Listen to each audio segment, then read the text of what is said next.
$45 trillion. Indian rupees में कहे तो 45 लाख करोड़ रुपए ब्रिटिश अपने 200 सालों के राज में भारत से लूट कर ले गए। अंग्रेजों ने भारत पर लगभग 200 सालों तक राज किया और सोने की चिड़िया कहे जाने वाले भारत को जी भर के लूटा। भारत जैसे देश पर कब्जा जमाने में बड़े बड़े एम्पायर्स के पसीने छूट गए थे। आधी दुनिया को जीतने वाले सिकंदर को भी यहाँ से हार मानकर वापस लौटना पड़ा था। मोहम्मद गौरी जैसे एम्परर को 16 बार मुंह की खानी पड़ी थी, तो वही इस जमीन पर अपनी सत्ता जमाने में मुगलों को जमाने लग गए थे। लेकिन वही दूसरी ओर ब्रिटेन से मसालों का ट्रेड करने निकली एक छोटी सी कंपनी ने भारत को कैसे अपना गुलाम बना लिया। आखिर ऐसा क्या किया था ईस्ट इंडिया कंपनी ने कि भारत जैसा बड़ा देश चंद लोगों की एक छोटी सी कंपनी के आगे झुक गया। आखिर कैसे अंग्रेजों ने भारतीयों को मूर्ख बनाया और उन्हीं के घर की दौलत को लूट कर ले गए। ऐसा क्या हुआ कि भारत के बड़े बड़े राजा भी अंग्रेजों के आगे बेबस हो गए और कैसे अंग्रेजों ने लगभग 200 सालों तक भारत पर राज किया। 15वीं सेंचुरी तक यूरोपियन देशों के ट्रेडर्स समुद्री रास्तों को ढूंढते हुए अलग अलग देशों में पहुंच रहे थे। इस दौरान पोर्चुगीज, ब्रिटिश, डच और फ्रेंच ट्रेडर्स पूरी दुनिया को समुद्री रास्तों से जोड़ रहे थे, जिससे कि वो समुद्र पार देशों के साथ ट्रेड कर सकें। ये ट्रेडर्स समुद्री रास्तों से अलग अलग देशों में जाया करते थे और जहां भी ट्रेड अपॉर्चुनिटीज मिलती वही ये अपना व्यापार शुरू कर देते थे। इस तरह केप ऑफ गुड होप से नए सी रूट को खोजते हुए 1498 में पहली बार Portuguese explorer Vasco da Gama Bharat आ पहुंचे। फिर इसी समुद्री रास्ते से धीरे धीरे पोर्चुगीज ट्रेडर्स ने भारत आना शुरू कर दिया। इन दिनों भारत के अधिकांश भागों पर मुगल एम्पायर का राज था। मुगल राजाओं ने अपनी रियासतें छोटे छोटे भागों में बांट रखी थी, जिसमें अलग अलग राजा राज किया करते थे। इसके अलावा कुछ भागों में जहां मुगल राज नहीं था वहां छोटे छोटे राजा इंडिपेंडेंटली राज करते थे। ऐसे में जब पोर्चुगीज ट्रेडर्स भारत पहुंचे तब उन्होंने यहाँ के किंग्स के साथ या तो वॉर करनी शुरू कर दी या उनके साथ संधि करके धीरे धीरे अपने सेटलमेंट्स बनाने लगे। बीतते समय के साथ साथ पोर्चुगीज ने भारत के गोवा, दीव एंड दमन, दादरा और नागर हवेली, मैंगलोर, हुगली, कन्नौर और सूरत जैसे समुद्र किनारे वाले शहरों में अपना सेटलमेंट बना लिया। 1530 आते आते पोर्चुगीज ने गोवा को पोर्चुगीज इंडिया का कैपिटल डिक्लेयर कर दिया। पोर्चुगीज भारत के समुद्री शहरों और बंदरगाहों पर अपना कब्जा जमाते चले गए। हालांकि तब भी यहाँ उनका मेजर फोकस बिजनेस करना ही था। वो लोग भारत से सिल्क, स्पाइस एंड ओपियम जैसे नशीले पदार्थों को एक्सपोर्ट करते थे, जिससे कि उन्हें बड़ा मुनाफा हुआ करता था। पोर्चुगीज के आने के बाद 1602 में डच ईस्ट इंडीज कंपनी ने भी भारत में अपनी उपस्थिति दर्ज कर ली। डचेस ने भारत से मसालों का बड़ी तादाद में एक्सपोर्ट करना शुरू कर दिया और बड़े लेवल पर मुनाफा कमाने लगे। देखते ही देखते उन्होंने स्पाइस ट्रेडिंग में अपनी मोनोपोली हासिल कर ली। इसके बाद अगस्त 24, 1608 में ईस्ट इंडिया कंपनी भारतीय बाजारों में अपनी ट्रेडिंग शुरू करने के लिए पहली बार गुजरात से सूरत में दाखिल हुई और आखिरी में फ्रेंच ट्रेडर्स भी भारत पहुंचे और सब ने अपना अपना सेटलमेंट बनाना शुरू कर दिया।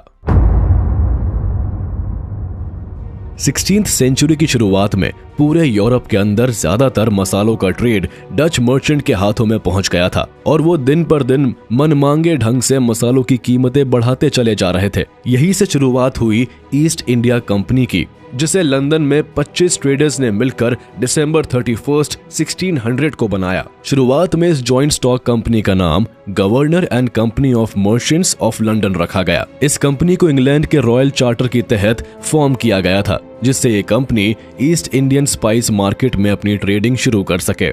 अपने ऑफिसर्स के साथ ईस्ट इंडिया कंपनी ने इंडोनेशिया में पहला कदम रखा था और साल 1601 में कंपनी की पहली फैक्ट्री लगाकर यहीं से ट्रेड करना शुरू कर दिया था। लेकिन इस समय इंडोनेशिया के अंदर डच, पोर्चुगीज और स्पेनिश कंपनियां पहले से ट्रेड कर रही थी, जिनका आपस में ही काफी कॉन्फ्लिक्ट देखने को मिल रहा था। ईस्ट इंडिया कंपनी के आने के बाद से उनका ट्रेड और कम होने लगा था, जिसका रिजल्ट ये हुआ कि स्पेनिश ट्रेडर्स और ईस्ट इंडिया कंपनी के बीच कॉन्फ्लिक्ट स्टार्ट हो गया। कॉन्फ्लिक्ट को अवॉइड करने के लिए ईस्ट इंडिया कंपनी को मजबूर होकर इंडोनेशिया छोड़कर दबे पांव भागना पड़ा।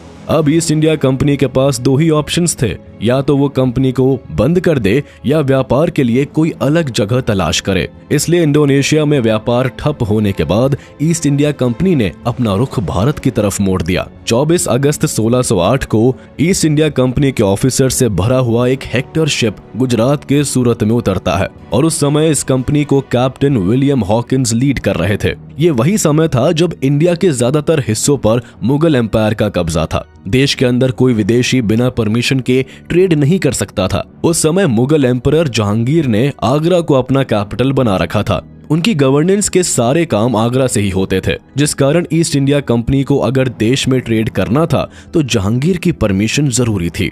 इसलिए विलियम हॉकिंस गुजरात से चलकर अप्रैल 1609 में आगरा पहुंच गए, जहां उनकी मुलाकात मुगल एम्परर जहांगीर से हुई। विलियम हॉकिंस ने जहांगीर को इन्फ्लुएंस करने की काफी कोशिश की और बहुत हद तक कामयाब भी रहा। लेकिन जब विलियम हॉकिंस ने जहांगीर से इंडिया के अंदर ट्रेड करने की परमिशन मांगी तो जवाब में जहांगीर ने साफ मना कर दिया। दरअसल जहांगीर ने ट्रेड करने की ज्यादातर पावर पहले ही पोर्चुगीज ट्रेडर्स को दे रखी थी, जिसके बदले में पोर्चुगीज मुगल एम्पायर को बहुत सारा टैक्स दिया करते थे। मजबूर होकर विलियम हॉकिंस को जहांगीर के दरबार से बिना परमिशन के ही वापस लौटना पड़ा। अब ईस्ट इंडिया कंपनी के सामने ट्रेड करने के ज्यादा ऑप्शंस नहीं दिख रहे थे, इसलिए विलियम हॉकिंस और कंपनी के कुछ ऑफिसर्स इंडिया के अंदर उन टेरिटरीज में जाने लगे जहां मुगलों की सत्ता नहीं थी, और इस तरह से 1611 में आंध्र प्रदेश के मसूलीपट्टनम में उन्होंने अपनी पहली फैक्ट्री लगाई।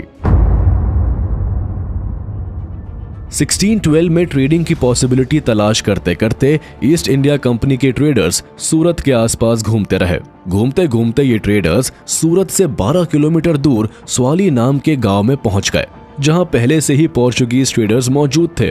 उस समय स्वाली पर पोर्चुगीज ट्रेडर्स की मोनोपोली थी, इसलिए ईस्ट इंडिया कंपनी की एंट्री की बात उनके बर्दाश्त के बाहर हो गई और पोर्चुगीज ट्रेडर्स ने कंपनी के दो ट्रेडर्स पॉल कैनिंग और विलियम चेम्बर को अरेस्ट कर लिया। सिचुएशन संभालने के लिए ईस्ट इंडिया कंपनी की ओर से थॉमस बेस्ट नाम के एक ऑफिसर को सूरत भेजा जाता है, लेकिन सूरत के अंदर पोर्चुगीज ट्रेडर्स पहले से पावर में थे और उनका बिजनेस भी पीक पर था। साथ ही उनके पास अपनी मिलिट्री भी मौजूद थी। ये देखकर थॉमस बेस्ट ने सीधे पोर्चुगीज ट्रेडर से उलझना सही नहीं समझा और इस मामले को लेकर थॉमस बेस्ट सीधे वहां के गवर्नर सरदार खान के पास पहुंच गया।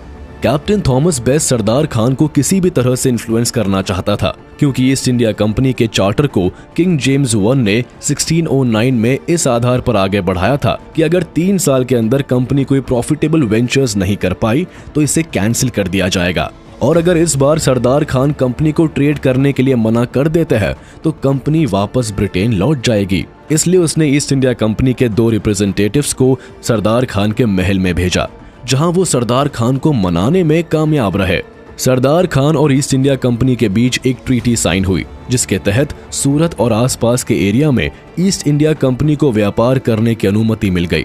ये बात पुर्तगाल के व्यापारियों को बिल्कुल भी रास नहीं आई और जवाब में स्वाली गांव में ईस्ट इंडिया कंपनी और पोर्चुगीज ट्रेडर्स के बीच वॉर स्टार्ट हो गई। इस वॉर में ईस्ट इंडिया कंपनी ने पुर्तगालियों को बुरी तरह हरा दिया। भले ही यह वॉर बहुत बड़ी नहीं थी, लेकिन यहीं से ईस्ट इंडिया कंपनी के हौसलों को जान मिल गई थी और कंपनी को यह भी पता चल गया कि अगर इंडिया में व्यापार करना है तो अपनी सेना भी रखनी पड़ेगी। वॉर जीतने के बाद ईस्ट इंडिया कंपनी को आसपास के दूसरे एरियाज में भी ट्रेड करने की आजादी मिल गई। वहीं दूसरी ओर इस वॉर से पोर्चुगीज ट्रेडर्स का इंडिया में इन्फ्लुएंस कम हो गया था। जब ये बात सरदार खान के माध्यम से एम्परर जहांगीर के कानों में पहुंची तो उन्होंने ईस्ट इंडिया कंपनी का फेवर लेना शुरू कर दिया। ईस्ट इंडिया कंपनी ने 1613 में सूरत में अपनी एक परमानेंट फैक्ट्री स्टैब्लिश कर ली। सूरत में फैक्ट्री लगाने से कंपनी का ट्रेड बढ़ने लगा। प्रॉफिट और बढ़ाने के लिए कंपनी अपने व्यापार को पूरे भारत में बढ़ाती चली गई, लेकिन अभी भी यहाँ मुगल एम्पायर रास्ते की रुकावट बना हुआ था। इसलिए साल 1615 में ईस्ट इंडिया कंपनी के डायरेक्टर ने ब्रिटेन के किंग जेम्स I से मुलाकात की और उनको बताया कि अगर वो अपनी तरफ से एक रिप्रेजेंटेटिव इंडिया में मुगल एम्परर जहांगीर के दरबार में भेजे तो हो सकता है किंग जेम्स की बात मानकर जहांगीर ट्रेड करने की इजाजत दे दे। ईस्ट इंडिया कंपनी की बात को गंभीरता से लेते हुए किंग जेम्स I ने सर थॉमस रो को मुगल दरबार में भेज दिया। थॉमस रो एक बेहद ही चालाक किस्म का डिप्लोमैट था, जब वो भारत आया तो उसने जहांगीर के दरबार में इंग्लिश ना बोलकर फारसी में बात की और अपने साथ यूरोप से वॉच, टेलीस्कोप जैसी टेक्नोलॉजिकल चीजें जहांगीर को दिखाकर इन्फ्लुएंस कर लिया। थॉमस रो ने ईस्ट इंडिया कंपनी के पूरे बिजनेस मॉडल को समझाया और जहांगीर को भी भारी टैक्स देने का प्रॉमिस किया, जिसका रिजल्ट ये हुआ कि ईस्ट इंडिया कंपनी को मुगल एम्पायर की कुछ जगहों पर ट्रेड करने की छूट दे दी गई। इसके बाद ईस्ट इंडिया कंपनी ने सूरत में 1619 तक कई ट्रेडिंग पोस्ट बना डाली। 1618 में आगरा और 1620 में पटना में सिल्क और जूट की कंपनी स्टैब्लिश कर ली। आगे बढ़ते हुए कंपनी ने उड़ीसा और मद्रास तक अपनी ट्रेडिंग शुरू कर दी। इसके बाद 1639 में मद्रास में भी अपनी फैक्ट्री बना ली। मुगल एम्पायर की परमिशन मिलने के बाद ईस्ट इंडिया कंपनी ने तेजी के साथ अपना बिजनेस बढ़ाना शुरू कर दिया। ब्रिटिशर्स भारत से मसालों के साथ सिल्क, कॉटन, टी और सॉल्ट भर भर के ब्रिटेन ले जाने लगे। वो यहाँ से काफी कम पैसों में रॉ मटेरियल खरीद कर यूरोप में एक्सपोर्ट कर देते थे, जिसका यूरोप में काफी अच्छा दाम मिल जाता था, जिससे उन्हें भारी मुनाफा मिलने लगा। भारत के अंदर ईस्ट इंडिया कंपनी के एम्बिशन दिन पर दिन बढ़ते जा रहे थे। उस समय बंगाल देश के सबसे प्रॉस्पेरस रीजन्स में से एक था, इसलिए अब कंपनी अपना ट्रेड बंगाल की ओर बढ़ाना चाहती थी। आखिरकार 1658 में ईस्ट इंडिया कंपनी ने बंगाल के कासिम बाजार नाम की जगह पर अपनी फोर्टिफाइड फैक्ट्री खड़ी कर ली। लेकिन मुगल एम्पायर ने ईस्ट इंडिया कंपनी को लिमिटेड जगहों पर ट्रेड करने की परमिशन दे रखी थी, इसलिए ईस्ट इंडिया कंपनी के ऑफिसर्स दोबारा अपने किंग के पास पहुंचे और उस समय के इंग्लिश किंग चार्ल्स II से कंपनी की ट्रेड पावर बढ़ाने की रिक्वेस्ट की। इस फरमान के बाद कंपनी के बढ़ते ट्रेड को देखकर साल 1670 में किंग चार्ल्स II ने ईस्ट इंडिया कंपनी की बात मान ली और कंपनी को कई राइट्स दे दिए। कंपनी को मिले नए राइट्स के अनुसार अब ईस्ट इंडिया कंपनी किसी भी टेरिटरी पर कब्जा कर सकती थी। यही नहीं, कंपनी अब पॉलिटिकल पावर भी अपने हाथ में ले सकती थी और अगर कंपनी को जरूरत पड़े तो अपनी प्राइवेट आर्मी भी रख सकती थी। और तो और कंपनी जिस टेरिटरी पर कब्जा करेगी वहां पर सिविल और क्रिमिनल लॉ भी अपने अकॉर्डिंग चला सकती थी। इन पावर्स के हाथ में आते ही अब east India company strong position में आ गई थी। किंग से राइट्स मिलते ही ईस्ट इंडिया कंपनी ने अपने एक्सपेंशन प्लान पर काम करना स्टार्ट कर दिया और इसी प्लान के तहत कंपनी की तरफ से विलियम हेजेस नाम के ऑफिसर बंगाल के गवर्नर के पास ट्रेड की परमिशन लेने पहुंच गया। उस समय बंगाल में मुगल एम्पायर की जिम्मेदारी गवर्नर शाइस्ता खान के हाथों में थी। वैसे तो शाइस्ता खान को ईस्ट इंडिया कंपनी की पॉलिसी बिल्कुल भी पसंद नहीं थी, लेकिन इसके बावजूद छोटे लेवल पर ईस्ट इंडिया कंपनी को बंगाल के अंदर ट्रेड करने की परमिशन दे दी गई। साल 1677 में जोसाया चाइल्ड ईस्ट इंडिया कंपनी का नया डायरेक्टर बना और जल्दी ही 1681 में ये ईस्ट इंडिया कंपनी का गवर्नर इलेक्ट हो गया। इसका रवैया पुराने डायरेक्टर से काफी अलग था। शुरुआत में ही इसने विलियम हेजेस और शाइस्ता खान की ट्रीटी को फॉलो करना बंद कर दिया। इसकी डायरेक्शंस में ईस्ट इंडिया कंपनी ने उन एरियाज में भी ट्रेड करना शुरू कर दिया जहां उन्हें परमिशन नहीं थी। और जब मुगल ऑफिसर्स इस बात के लिए सवाल उठाते तो जवाब में कंपनी उनसे बिना डरे सीधे आंखों में आंखें डालकर बात करती। जोसाया चाइल्ड के आने के बाद कंपनी के बिहेवियर में आया ये बदलाव गवर्नर शाइस्ता खान को बिल्कुल भी पसंद नहीं आया और उसने ईस्ट इंडिया कंपनी पर ट्रेड करने के लिए टैक्सेस को और बढ़ा दिया। शाइस्ता खान मुगल बादशाह औरंगजेब का भांजा था और उसने साफ तौर पर फरमान जारी कर दिया कि अगर बंगाल में कंपनी को ट्रेड करना है तो स्टेट के मुंह मांगे टैक्सेस को देना जरूरी होगा। लेकिन जोसाया चाइल्ड खुद को डिक्टेटर समझ बैठा था। उसने शाइस्ता खान के इस फैसले को मानने से इनकार कर दिया और जवाब में साल 1686 में शाइस्ता खान के खिलाफ वॉर का ऐलान कर दिया। ब्रिटिश गवर्नमेंट ने 19 बैटलफील्ड और 600 सैनिकों की मिलिट्री को ईस्ट इंडिया कंपनी की मदद के लिए लंदन से बंगाल की ओर भेज दिया। दूसरी ओर शाइस्ता खान पहले ही अंग्रेजों के मंसूबों को समझ चुका था, इसलिए मुगल सेना भी अपनी पूरी तैयारी में बैठी थी। ब्रिटिश आर्मी के बंगाल में एंट्री करते ही उनके और मुगल्स के बीच वॉर शुरू हो गई। उस समय देश भर में मुगलों का बोलबाला था, जगह जगह उनकी सेनाएं थी, इसलिए इस लड़ाई में ईस्ट इंडिया कंपनी को भारी बेइज्जती के साथ वॉर में हार का सामना करना पड़ा। वॉर जीतने के बाद मुगलों ने बंगाल में ईस्ट इंडिया कंपनी की कई फैक्ट्रीज को तहस नहस कर दिया। कंपनी के ज्यादातर ऑफिसर्स को अरेस्ट कर लिया गया। पूरे बंगाल से चुन चुनकर अंग्रेजों को बाहर निकाला जाने लगा। देश के अंदर जहां जहां ईस्ट इंडिया कंपनी की फैक्ट्रीज थी बंद करा दी गई। मुंबई और सूरत जैसे शहरों से अंग्रेज दबे पांव वापस भाग रहे थे। जहां कहीं भी कोई ब्रिटिशर मिलता, मुगल उन्हें क्रिमिनल की तरह ट्रीट करते थे। ईस्ट इंडिया कंपनी के हालात ऐसे हो गए थे कि खुद डायरेक्टर जोसाया चाइल्ड को मुगलों के आगे घुटने टेक कर माफी मांगनी पड़ी। मुगलों के पास कंपनी से टैक्स के माध्यम से बहुत सारा पैसा आता था, इसलिए मुगल एम्परर औरंगजेब ने 1690 में कंपनी के ऊपर 50 लाख इंडेमनिटी अमाउंट लगाकर ईस्ट इंडिया कंपनी को माफ कर दिया था। इस वॉर के बाद कंपनी ने कई सालों तक दोबारा लड़ने की हिम्मत नहीं दिखाई और जो नियम मुगल एम्परर की तरफ से बनाए गए थे, उन्हीं के दायरे में रहकर कंपनी ट्रेड करने लगी।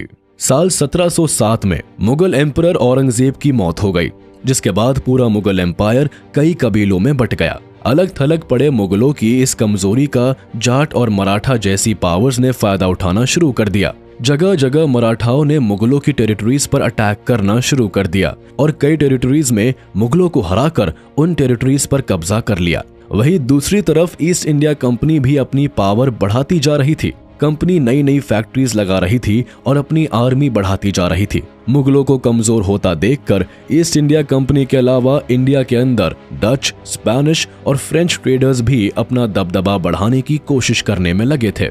जिसे भी मौका मिलता वो हर छोटी बड़ी टेरिटरीज पर अपना कब्जा करता जा रहा था। जल्द ही आलम ऐसा हो गया कि ज्यादातर टेरिटरी मुगल एम्पायर के हाथ से निकल गई। कई जगह पर मराठा गद्दी पर बैठ गए और कई जगह पर मुगलों के गवर्नर खुद को नवाब घोषित करके गद्दी पर बैठ गए थे। इस मौके का फायदा उठाकर फ्रेंच ट्रेडर्स ने भी पौंडीचेरी और चंदन नगर जैसे इलाकों में अपनी कॉलोनी बना ली।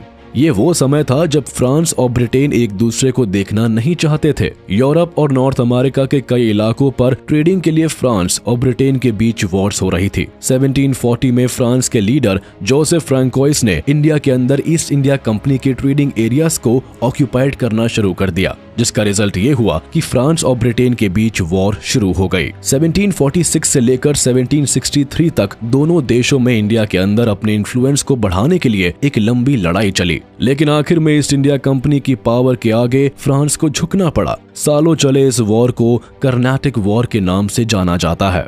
इसी बीच 1756 में सिराजुद्दौला बंगाल का नया नवाब बना। मुगलों को कमजोर देखकर एक बार फिर ईस्ट इंडिया कंपनी ने सिराजुद्दौला की पॉलिसी के खिलाफ काम करना शुरू कर दिया। कंपनी बंगाल के अंदर मनमाने ढंग से ट्रेड करने लगी और कंपनी के ऑफिसर सिराजुद्दौला के दुश्मनों से हाथ मिलाने लगे। सिराजुद्दौला ईस्ट इंडिया कंपनी की इस हरकत से काफी चिढ़ गए और कलकत्ता में अंग्रेजों के फोर्ट विलियम पोर्ट पर हमला बोल दिया। इस अटैक में कई ब्रिटिश ऑफिसर्स मारे गए और कईयों को जेल में डाल दिया गया। ब्रिटिश हिस्ट्री में यह incident black hole tragedy of Calcutta के नाम से जाना जाता है।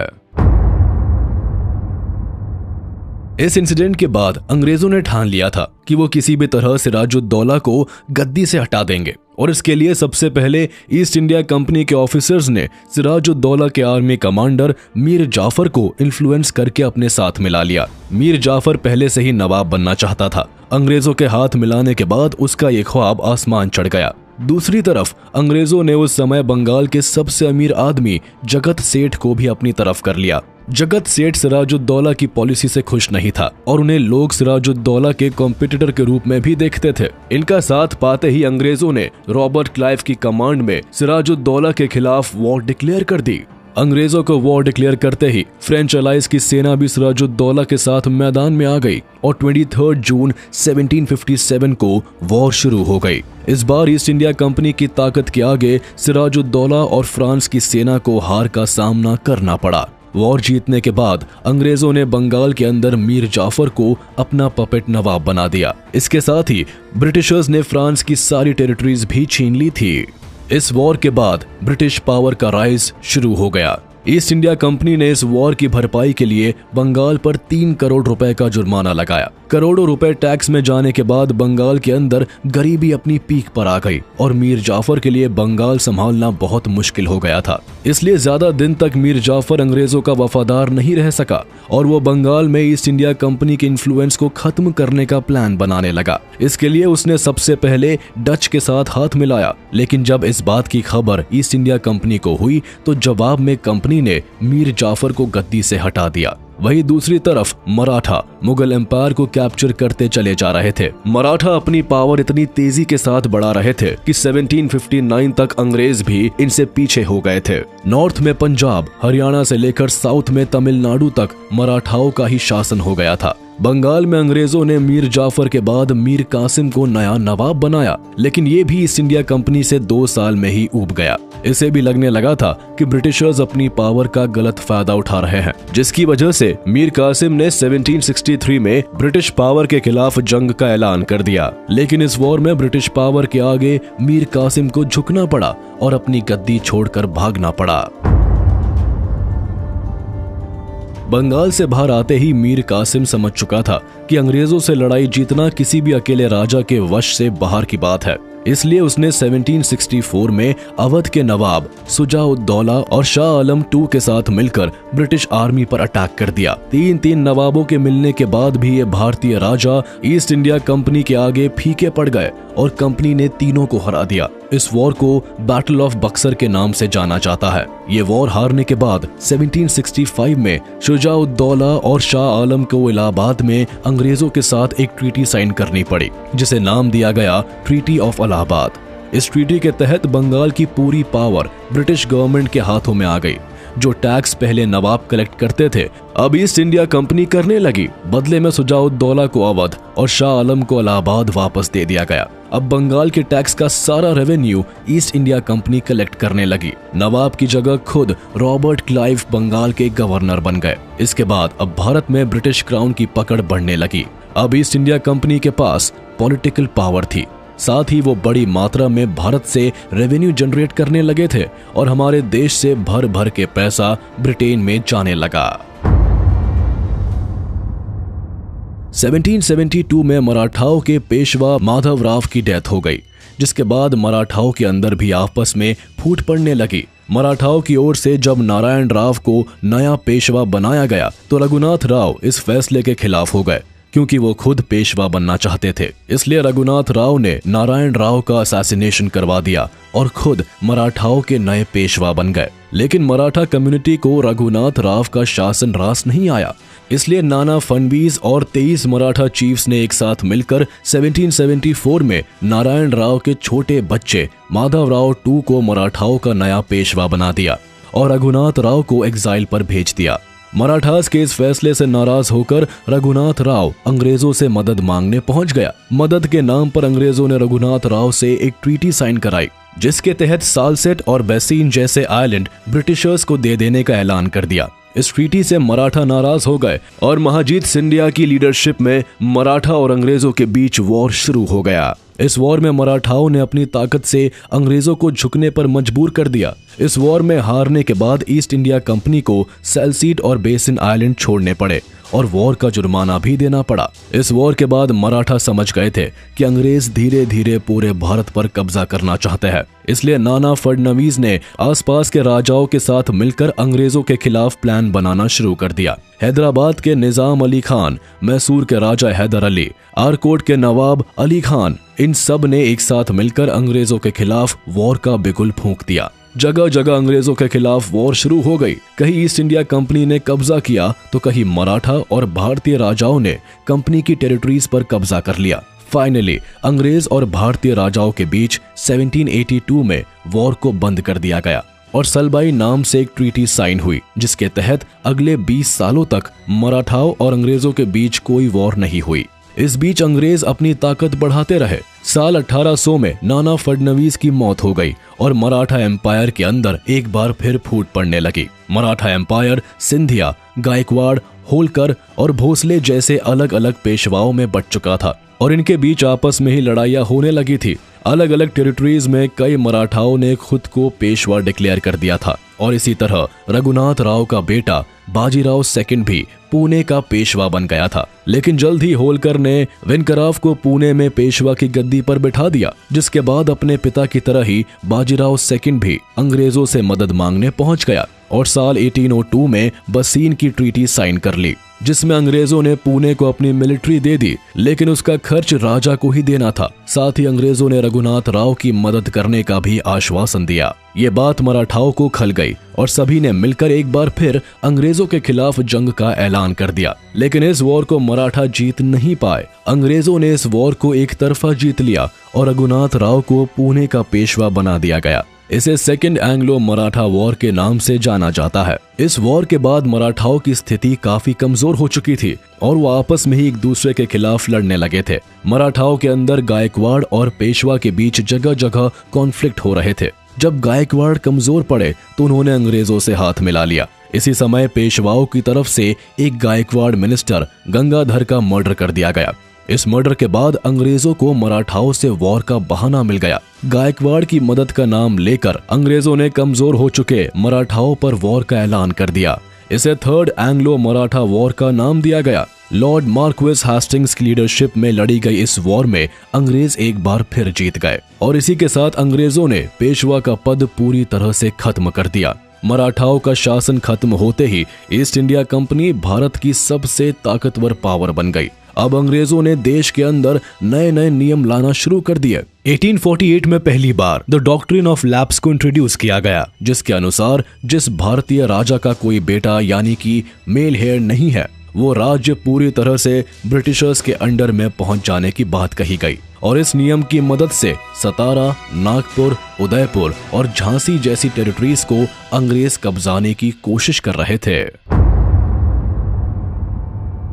1800s आते आते देश की आम जनता की सिचुएशन काफी खराब हो गई। कॉमन पीपल के जीवन पर टैक्स का बोझ बहुत ज्यादा बढ़ गया था। पूरे देश में राजाओं की गद्दी छीनी जा रही थी और अंग्रेज उनके राज्यों को डॉक्ट्रिन ऑफ लैप्स के तहत एनेक्स करते जा रहे थे, जिससे जमींदार से लेकर आम जनता तक सब ब्रिटिश रूल के अगेंस्ट होने लगे थे। इसके बाद अंतिम पेशवा बाजीराव सेकंड की 1853 में बिठूर में मौत हो गई। उनकी मौत के बाद जब उनके अडॉप्टेड सन नाना साहेब ने पेंशन की मांग की तो अंग्रेजों ने साफ मना कर दिया। ऐसी स्थिति देश के बाकी हिस्सों में भी बनने लगी।